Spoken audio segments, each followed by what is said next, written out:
70,000 বার দেখেছে। হুজুর আমার বয়স এই পর্যন্ত আমি বলতে পারি। নবী বলতেছেন ওই তারকা এখন কি তুমি দেখো নি? জিব্রাইল কয় না হুজুর এখন আর দেখি না।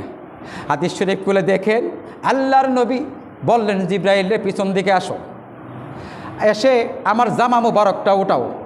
জামা মোবারকটা উঠাইয়া দেখে ওই তারকাটা নবীজির পিঠ মোবারকে জুড়ে কোন সুবহানাল্লাহ।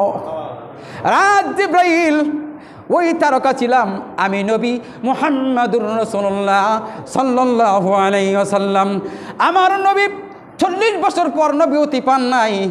জগৎ যখন সৃষ্টি হয় নাই, দুনিয়া যখন বানায় নাই, আল্লাহ রাব্বুল আলামিন আল্লাহর হাবিবের নূরকে আল্লাহ পাক রব্বুল আলামিন রেখে দিয়া আল্লাহর হাবিবের খাতিরে তামাম জাহান সৃষ্টি করেছেন। জুড়ে কোন সুবহানাল্লাহ। একটা প্রশ্ন আমি শেষ করছি, একটা প্রশ্ন। আপনারা তো পাবলিক, আমরা যা বলি তাই করেন। হ্যাঁ, অনেকে দেখায় মক্কা চলে মদিনায় চলে, মক্কা মদিনা তো মিয়া দলিল না, দলিল হচ্ছে কোরআন এবং হাদিস। মক্কা মদিনায় কি দলিল? মক্কা মদিনার লোক আপনাকে ফাইট করবো? মক্কা মদিনায় যেরকম নামাজ পড়ে আপনার নামাজ পড়লে হইব? হ্যাঁ, অনেক সময় উজুরা নামাজ পড়ে আটুমাটু উদলাই বই থাকবো, দেখবেন লম্বা জামা লাগায় হাফ প্যান্ট একটা পড়ছে, বস উজু করে গেছে, ওই লোক মেরাইলে নাই। কিন্তু ব্রেক আজান হয়েছে, ব্রেক নামাজ পড়তে হবে। কথা বুঝছেন নি?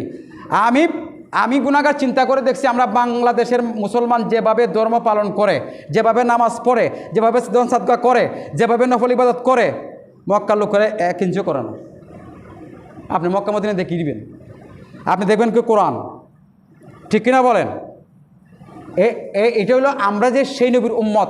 আল্লাহ পাক রব্বুল আলামিন আমাদের জন্য নবীর সম্মানকে উচ্চ মর্যাদায় নিছেন, আমাদের সম্মানও বাইরে গেছে। যেরকম সুবহানাল্লাহ। আমরা বলতে পারবো আমরা শেষ নবীর উম্মত, আমরা সেই নবীর উম্মত। অনেক শেষ করছি, অর্থাৎ কিয়ামতের ময়দানে সমস্ত নবী রাসূলদেরকে আসামি করা হবে। এরা বলবে, এক্সাম্পল দিচ্ছি, নূহ আলাইহিস সালাম জামানার, ওরা বলবে আল্লাহ আমাদের কাছে দিন পৌঁছায় নাই। আপনি নবীর জিগান কি ইব্রাহিম, কি নূহ, কি ঈসা, তুমি বলে পৌঁছায় নাই। ঈসা আলাইহিস সালাম বাদে ঈসা তো পরে আসবেন, উম্মতেই আসবেন। হ্যাঁ, পৌঁছায় নাই, এখন সাক্ষী লাগতে নেব। তখন আমরা বলবো মিথ্যা কথা বলে অনেক মিয়া, নূহ নবী তোমাদের কাছে 900 থেকে 950 বছর দাওয়াত দিছে, যে কষ্ট দিছ। জাকারিয়া নবীকে তোমরা মারি ফেলাইছ, করার দিয়ে সিঁড়ি মারছ, বিভিন্ন নবীকে বিভিন্ন দিয়ে তুমি মারছো। 72,000 নবীকে তোমরা কষ্ট দিচ্ছ। 72,000 নবী বনি ইসরাইলের ভিতরে 72,000 নবী পাঠাইছেন, তারা হেদায়েত হয় নাই। আর আমাদের নবী ছিলেন একজন। আল্লাহুম্মা সাল্লি আলা মুহাম্মাদি ওয়া আলা আলি মুহাম্মাদ কামা সাল্লাইতা আলা ইব্রাহিমা ওয়া আলা আলি ইব্রাহিম ইন্নাকা। 72,000 নবী তারা কষ্ট দিছে। তখন আমরা বলবো ওই মেয়ে তুমি মিথ্যাবাদী, তুমি নূহ নবীর উম্মত না? হ হ, আমরা কোরআন শরীফে পাইছি, যে কষ্ট দিছ নূহ নবীর গলার রশি লাগায় পাহাড়ে তুলছো, আবার শেষরায় নামাইছো।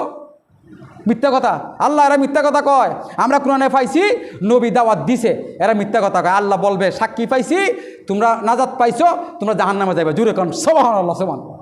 আমাদের আগে কেউ জান্নাতে যেতে ইচ্ছো না। আমরা কি এমন কি গুনাহ করেছি যে আল্লাহ আমাদেরকে জাহান্নামও দিবে? আলহামদুলিল্লাহ বলবেন না? হ্যাঁ, বলে হুজুরে কি হুজুর তো জান্নাত নিতে লাইছে, এরা জান্নাত আমাদের জন্যই করছে। কষ্ট দিন করবো, জান্নাতে যাইমু। ভাইরা আমার, বলতে চাচ্ছি যে আল্লাহ পাক রব্বুল আলামিন, নবীজি বসে আছেন একদিন মসজিদুন নববীতে, হঠাৎ করে একটা সাহাবী জুবটাইয়া পড়ছে। হাদিস শরীফের কথা। সাহাবীরা কয় নবীর তো কোনো দন নাই, সম্পদ নাই, খেজুর পাটিতে ঘুমায়, চামড়ার বালিশে ঘুমায়। মা আয়েশা সিদ্দিকা বলতেছে নবী যখন ঘুমাইতেন তখন পিঠের মাঝে দাগ লেগে থাকতো, পাটির দাগ লাগতো, সুন্দর চেহারার দাগ লাগতো। হ্যাঁ, দাগ লেগে যেত, নবী ঘুমাইতেন। নবী কিন্তু দুজাহানের বাসা, তারপরও দেখাইছেন ও উম্মতেরা তুমি আমার আদর্শকে বাস্তবায়ন করো, তুমি জান্নাতে যাইবা। ভাইরা আমার, মানে পাটিত ঘুমাইতেন, তারপরও নবী দেখাই দিয়েছেন আমাদেরকে। ভাইরা আমার, তা আমি যে কথাটা বলতে চাচ্ছিলাম, আমরা সেই নবীর উম্মত, নবীর অনুকরণ যদি করতে পারি, কুলিন কুনতুম তুহিব্বুনাল্লাহ ফাত্তাবিউনি ইউহিব্বুকুমুল্লাহ ওয়া ইয়াগফির লাকুম যুনুবাকুম আল্লাহু গফুরুর রহিম। এই জন্যই কোনো বিতর্কে যাবে না, কোনো কিছু যাবে না। যে বাবা আল্লাহকে ডাকবে, কোনো মারামারি দৌড়াদৌড়ি লাফালাফি দরকার নেই। কিন্তু ইমান বলে একটা জিনিস আছে। ইমান নবীকে নিয়ে এত কটূক্তি ইহুদি নাসারা করে না, কিন্তু আমাদের মুসলমান, আমাদের আলেম সমাজরা আজকে আমরা করি। এই জন্যই আল্লাহ বলছেন, নবীজিও বলছেন, আলেমদের ভিতরে একদল আগে যাইব জাহান্নামে।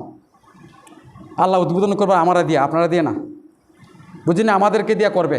আল্লাহ পাক রব্বুল আলামিন আমাদেরকে বোঝার তৌফিক দেক, আপনাদেরকে আল্লাহ কবুল করুক। 5 ওয়াক্ত নামাজ পড়ার তৌফিক দিক, আল্লাহ সকলকে বোঝার তৌফিক দিক, আল্লাহ সকল আর বালা মুসিবত দূর করে দেখ, সকলে বলে আমিন। যারা